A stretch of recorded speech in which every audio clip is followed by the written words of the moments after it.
Let me just share with you a little story which I think illustrates something quite powerful about the power of our mind and the way in which our thinking, our beliefs really can alter and control the whole way that we are as human beings. So, a little while ago, I was in a performance of Sister Act, the musical.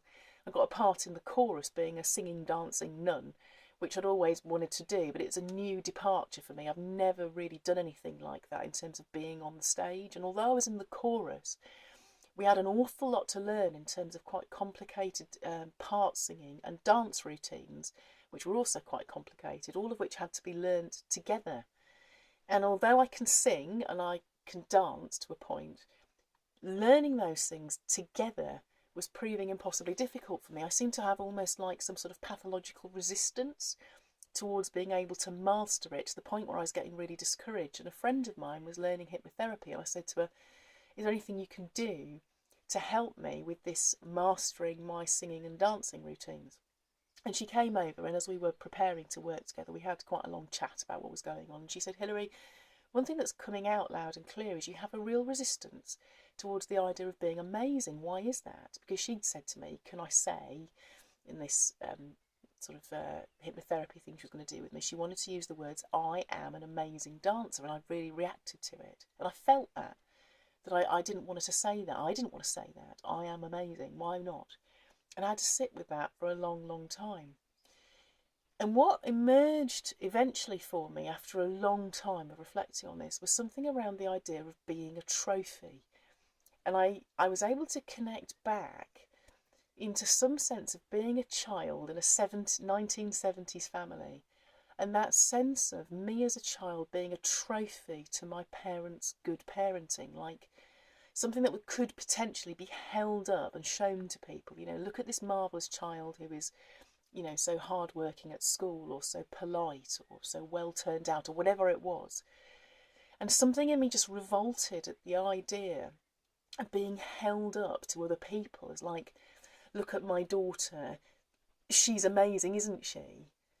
And the glory that got reflected back on the person holding me up as a trophy, whether that was my parent or in later life, you know, my husband, or even my friends, going, wow, you know, look at this friend of mine, she's so amazing, so that makes me amazing in the reflected glory.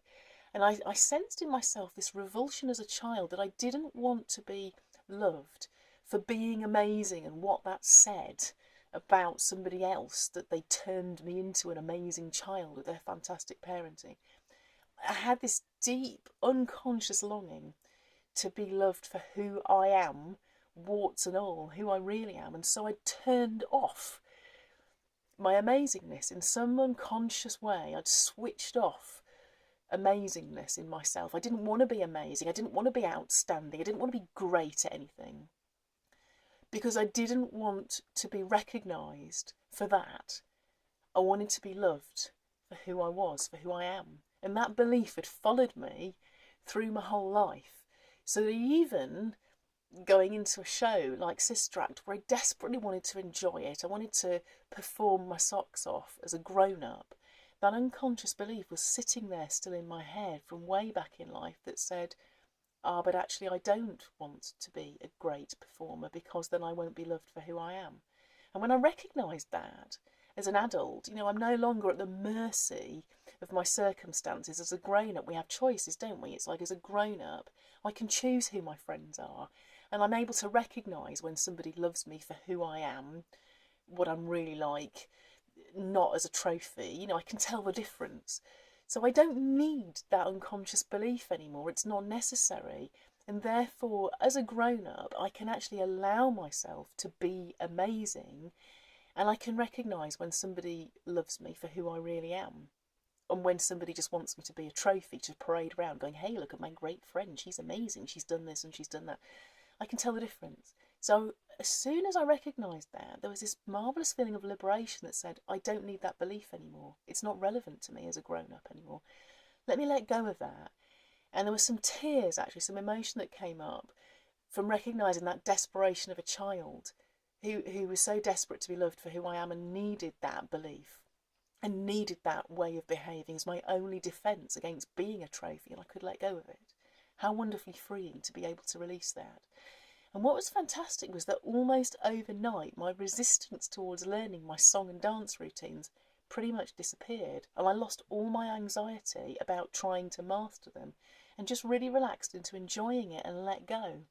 And one of my friends said when she saw the show, she said, "Wow, you look so much more relaxed just performing like that." She said you could see how much you were enjoying it. You just really got into it. And I really did. It was just such an incredible example to me of the power of our thoughts, of our unconscious beliefs, that, how changing our thinking, not through like willful positive thinking, but actually connecting into what we really believe and why, and allowing that to change, how that changes everything about us. What an incredible story of change, I thought, that all came from connecting into my thoughts.